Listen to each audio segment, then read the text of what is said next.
السلام علیکم ویور، امید کرتا ہوں کہ آپ سب ٹھیک ہوں گے۔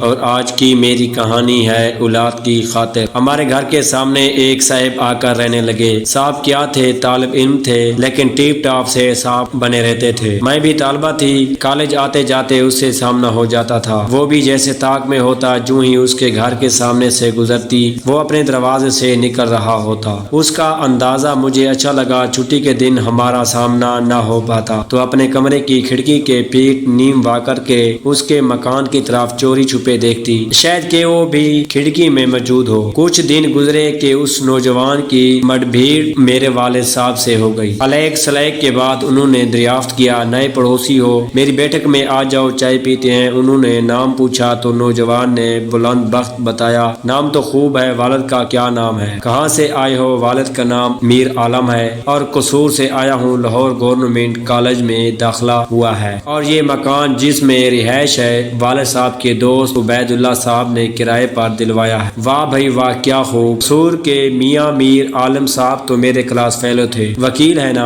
تمہارے ابا جان؟ جی ہاں بالکل ٹھیک۔ بیٹھک میں اور باتیں بھی ہوئی۔ بلند بخت کے والد سے سچ مچ کا درینہ تعلق نکل آیا تھا تو والد صاحب نے کہا، بلند میاں اب اکیلے گھر میں رہنے اور خود چولہا پھونکنے کی ضرورت نہیں ہے۔ میرے گھر سے متصل ایک چھوٹا سا اینکسی ٹیپ پورشن ہے، اپنا سامان اٹھا لو اور اس میں آ جاؤ، کرایہ بھرنے کی بھی ضرورت نہیں ہے۔ والد صاحب کی کمال شفقت سے ملے تو بلند بخت کو بھی انکار کرنے کی جرأت نہ ہوئی۔ اگلے دن وہ کرائے کا گھر واپس کر کے ہمارے بنگلے کی اینکسی میں آ بسا۔ اب کھانا ہمارا ملازم صبح و شام بلند اینکسی میں پہنچانے لگا۔ والد نے اسے اپنا بیٹا بنا لیا، کیونکہ ان کا کوئی بیٹا نہ تھا۔ وہ بھی ابا جان کے اخلاق سے بہت متاثر تھا۔ اس نے لاکھ منع کیا کہ کھانا بھجوانے کی تکلیف نہ کیا کریں، لیکن والد نہ مانے، کہنے لگے، خود کیا پکاؤ گے، اور بازار کے کھانے صحت خراب کرتے ہیں۔ خان سماں بناتا ہے اور ملازم پہنچاتا ہے، ہمیں کوئی تکلیف نہیں ہے۔ اب وہ بھی امی جان کو سلام کرنے کبھی کبھی ہمارے ڈرائنگ روم میں آ جاتا تھا۔ ابو گھر موجود ہوتے تو ان کی خاصی گپ شپ رہتی، ورنہ امی دو چار باتیں کر لیتی، لیکن میں اس کے سامنے نہ جاتی تھی۔ ایک روز ابا جان نے اس سے کہا،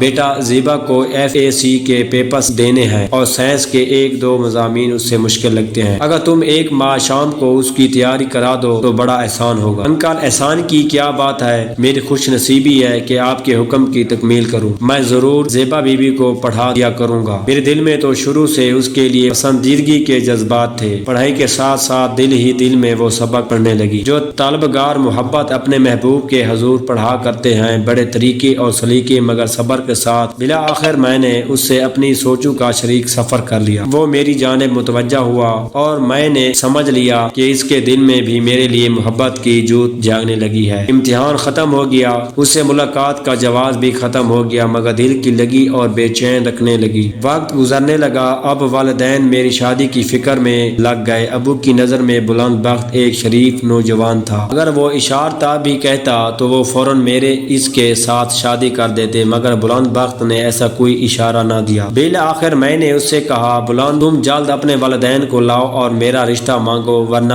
ابو میری شادی کسی اور سے کر دیں گے۔ میں فی الحال شادی کرنے سے مجبور ہوں، جب تک کوئی بہت عمدہ نوکری نہیں مل جاتی۔ ابھی مجھے کم از کم 5 سال دیر ہے۔ اگر تم 5 سال انتظار کر سکتی ہو، پھر میں کسی نہ کسی دن رشتہ مانگنے تمہارے والدین کے پاس ضرور آؤں گا۔ اس کے جواب سے مجھے بہت مایوسی ہوئی، لگا وہ مجھے حاصل کرنے میں سنجیدہ نہیں ہے۔ وقت پاس کرنے کو ملتا تھا، لیکن میں تو بہت سنجیدہ تھی۔ میں اس معاملے میں دوسری لڑکیوں سے مختلف تھی۔ آہیں بھرنے اور وقت ضائع کرنے کی بجائے میں نے اس سے قطع تعلق کر لیا۔ اس میں میری بھلائی تھی کہ والدین کی خشنودی کو ان کی اطاعت کروں۔ انہی دنوں اس کا تبادلہ ہو گیا اور وہ ہمارا شہر چھوڑ کر چلا گیا۔ اس کے بعد وہ کبھی نہیں آیا۔ اس نے میرے حالات جاننے کی بھی زحمت نہ کی کہ میں کیسی ہوں، کہاں ہوں، میری شادی ہو گئی ہے یا نہیں ہوئی۔ مجھے اس کی یاد شدت سے آتی تھی، لیکن صبر کر لیا کہ جو چیز حاصل نہ ہو اس کے لیے آرزو میں الکان ہونا کیا۔ وہ بھی شاید اپنی زندگی کی نئی دلچسپیوں میں گم ہو گیا تھا کہ پھر کبھی پلٹ کر خبر نہ لی۔ تاہم میرے دل میں اس کی یاد رہ رہ کر ٹھیس اٹھاتی تھی۔ میری شادی والدین کی مرضی سے ہوگی۔ وقت گزرتا رہا، میں 2 بیٹیوں کی ماں بن گئی۔ شوہر اچھے انسان تھے، متوسط آمدنی تھی، تاہم میرا ہر لمحہ خیال رکھتے تھے۔ ایک مطمئن زندگی گزار رہی تھی۔